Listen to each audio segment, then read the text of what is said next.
हम मुफ्त बिजली नहीं दे सकते, लेकिन अमीर बिलों की अदायगी करेंगे। बिजली के इजाफी बिलों के मसले से गरीबों को बचाएंगे। एलजी मनोज सिन्हा ने दिलाया यकीन, कहा प्रीपेड स्मार्ट मीटर पर कल होगी meeting. BJP leader Altaf Thakur ने महबूबा मुफ्ती के बयान की मजम्मत की, कहा लगता है वो पाकिस्तान की तरफ से कर रही है बात। गद्दारों के खिलाफ बीजेपी की जीरो टॉलरेंस पॉलिसी। सरकारी मुलाजमीन की बरतरफी पर बोली थी महबूबा मुफ्ती।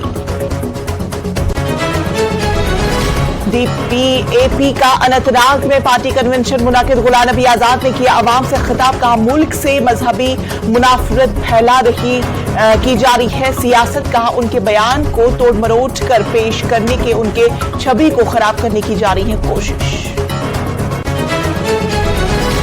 एलजी के मीरवाइज मौलवी उमर फारूक से मुतालिक बयान पर कांग्रेस ने की तनकीद। गुलाम नबी आजाद के हालिया बयान की भी मजम्मत। लद्दाख में चीन की दरअंदाजी के बारे में राहुल गांधी है बिल्कुल दुरुस्त। कांग्रेस के सीनियर लीडर गुलाम नबी मीर का बयान।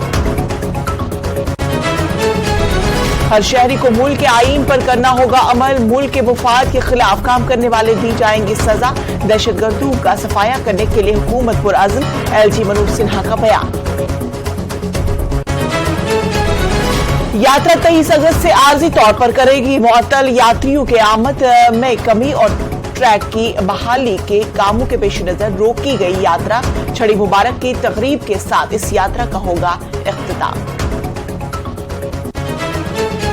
जम्मू कश्मीर बैंक ने चीफ मैनेजर सज्जाद अहमद बजाज को ओहदे से किया बर्खास्त। मुल्क मुखालिफ सरगर्मियों में मुलव्वस होने का इल्जाम।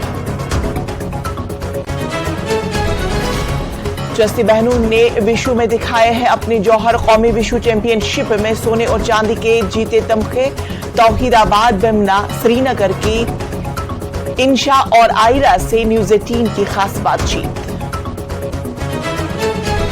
डीडीसी चेयरपर्सन रामबन डॉक्टर शमशादा शान के खिलाफ अदम एतमाद की तहरीक पेश। 14 में से 6 डीडीसी काउंसलर्स ने पेश की है अदम एतमाद की तहरीक। भारतीय जनता पार्टी, कांग्रेस और आजाद काउंसलरों की है पेश। जम्मू में national conference schedule caste wing का कन्वेंशन। एनसी की हुक्मरानी दिलाने के लिए फिर जाएंगे लोगों के सामने। बल्दियाती और पंचायती इंतखाबात के लिए कारकुनान को दी हिदायत। जम्मू